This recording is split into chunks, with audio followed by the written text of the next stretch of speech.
What is going on, everybody? Welcome back to the White Seed channel. Thank you guys so much for joining me. We got some more news for you guys on this day, Saturday, July 4th, 2021. We got an article titled "Report Justice Department is Investigating Overwatch League." This is written by Ethan Gach over on Kotaku. So stick around. If you guys enjoy the video, please leave a like and subscribe. Really appreciate all the support. Let's jump right into this news story.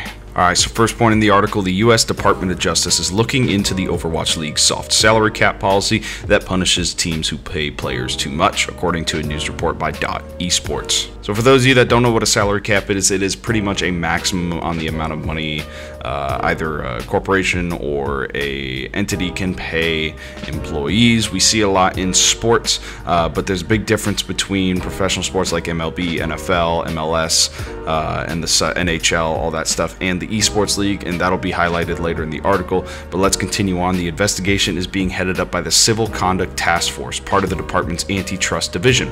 According to esports, regulators are looking into whether the Overwatch League's secret soft cap on salaries violates the 1890 Sherman Antitrust Act because the players aren't unionized. There's the difference I was talking about. These players are not unionized. If you look at Major League Baseball, NHL, NFL, all their players are part of a players' union, where they can actually negotiate their salary caps. So they have a say in how much money, how much maximum amount of money that they can get paid. These esport players that play for these teams, I'm assuming in more leagues other than Overwatch, they don't get a say on their salary cap. It's pretty much set by the companies and the corporations that sponsor them, and that's it. Continuing with the article, while the investigation isn't criminal, esports reports that, quote, several former Overwatch League employees, end quote, have already been interviewed by the Justice Department officials, and the current Activision Blizzard employees have been instructed by the company to not, quote, tamper with or destroy information regarding players' salaries, end quote. The Justice Department and Activision Blizzard did not immediately respond to a request for comment by Kotaku. Quote, we have received an inquiry by the Department of Justice and are cooperating accordingly, end quote. A spokesperson for Activision Blizzard told esports, quote, we deliver epic entertainment to our fans and support our players and teams in producing the most competitive and enjoyable esports leagues in the world, end quote. A, quote, competitive balance tax, end quote, in the Overwatch League was first reported by Dexerto in 2019, but has never been publicly acknowledged by Activision Blizzard. According to esports, the soft salary cap per team in 2020 was $1.6 million. For every dollar franchises like the San Francisco Shock, Shanghai Dragons, and London Spitfire paid over that amount, they had to pay an additional amount to the league to be redistributed back to the other teams. While in theory this would keep the league balanced in terms of team spending, it would also discourage teams from offering more competitive salaries to players.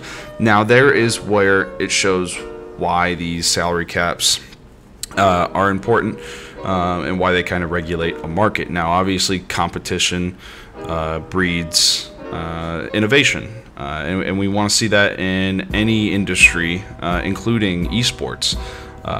So with that said, salary caps are kind of put in place so that teams wouldn't run amok, basically just buying all the best players in a league and becoming too dominant and becoming a monopoly within that league. Now, obviously, there are some sporting leagues that this has worked better than others. One bad example is probably Major League Baseball, where salary caps don't matter, really.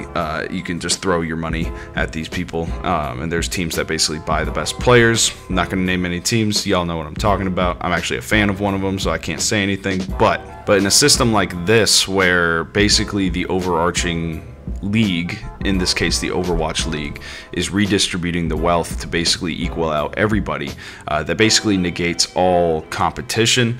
It makes it basically impossible for players to switch teams because it doesn't matter, because either way you're getting a maximum amount of pay, and that's it. There's nowhere to go but stay plateaued wherever you are. There's no place for growth when it comes to the players. The company and the overarching league can make as much money as it wants, but the players are basically plateaued by this. But continuing on, news of the Justice Department's investigation comes in the middle of Overwatch League's 2021 regular season, with playoffs set to begin next month. Most of the matches have been played offline due to the ongoing pandemic. Teams are currently competing in quarterfinals for the Midsummer Showdown tournament. The news has already kickstarted a new debate over unionization in esports, something pro Overwatch players might want to consider ahead of the next transfer window. I would absolutely agree with esports players unionizing. At this point, it has become a I'd say billion-dollar industry in esports. You have worldwide tournaments everywhere. It is an absolutely massive industry at this point within the overarching gaming industry. And these esports players, they're employees, they're professionals. These guys wear uniforms, they practice, they train, they work their entire lives to get to these points. And along with any other professional athlete, I think they deserve to be unionized in such a way. They should be able to have collective bargaining rights with these overarching leagues. But we'll see what happens. I can't imagine that the Overwatch League would try and union bust these guys if that's the case. I don't think that's really something that should happen in this community, in the gaming community. I think these employees, these workers, they should be afforded their rights to unionize under the Sherman Antitrust Act. So that's the quick news story for you guys today. Let me know what you think in the comments below. Do you think the Overwatch League should allow their players to unionize? Do you think the Department of Justice is correct in investigating this? Do you think it's fair that Overwatch sets a maximum without any player input and basically redistributes everything so there's no competition? Let me know in the comments. With that said, that's the end of this video. I hope you guys enjoyed it. If you did, please leave a like and subscribe. It goes a long way to help me grow the channel. And yeah, I'll see you guys in the next video. Love y'all. Take it easy now.